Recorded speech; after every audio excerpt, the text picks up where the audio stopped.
questions over TikTok's fate remains. Treasury Secretary Scott Bessent says China approved the transfer agreement for TikTok, adding that he expects it to move forward in the coming weeks and months.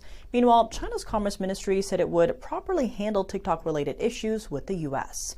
Joining us to dig into the psychological aspects of the app, especially its impact on young minds, is Rex Lee, Cybersecurity Advisor at MySmart Privacy.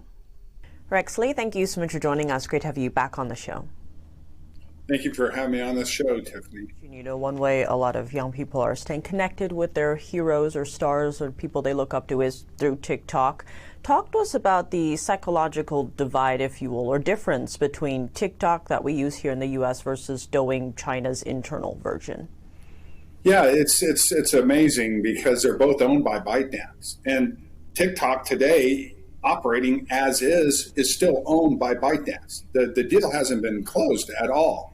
And as you know, we went over the deal. The ByteDance is still going to retain 20% minority ownership in the new U.S. TikTok. So it's not really a U.S.-owned TikTok when 20% of it's still going to be owned by ByteDance. And they get 10 to 20% of the revenue kicked back to them for the use of the algorithm because they own 100% of the algorithm and they're only licensing it to the new company. So you're still going to have a China influence. And then if you look at what or how TikTok is programmed for not just the United States, but every country outside of the United States, it's everything goes.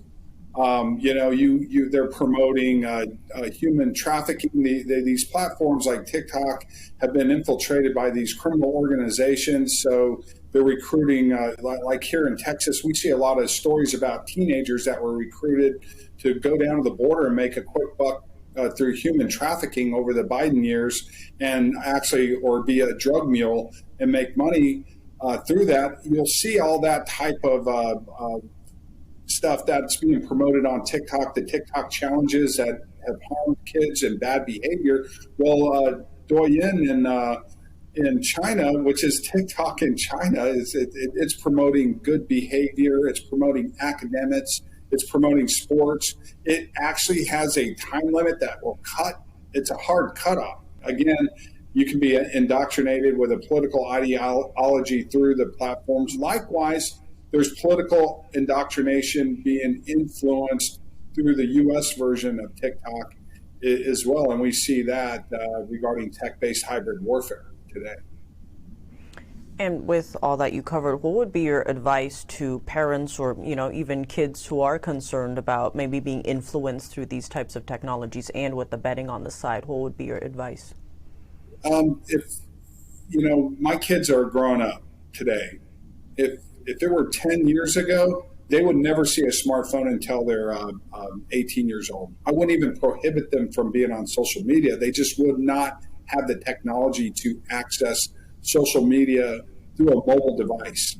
Whereas a desktop computer, a parent can monitor and maybe put some guidelines on the kid regarding screen time. There's a movement within Gen Z where dumb phones are becoming popular because they're tired of it. They know they've been indoctrinated. They know they've been addicted to tech, and there's a movement toward that. So you can forget government trying to protect these consumers and children from all of this because of the lobbying that's going on K Street. The money's too big. It'll come back on the parent to have accountability for their children rather than depending on the government.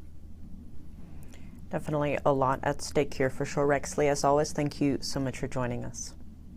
Thank you.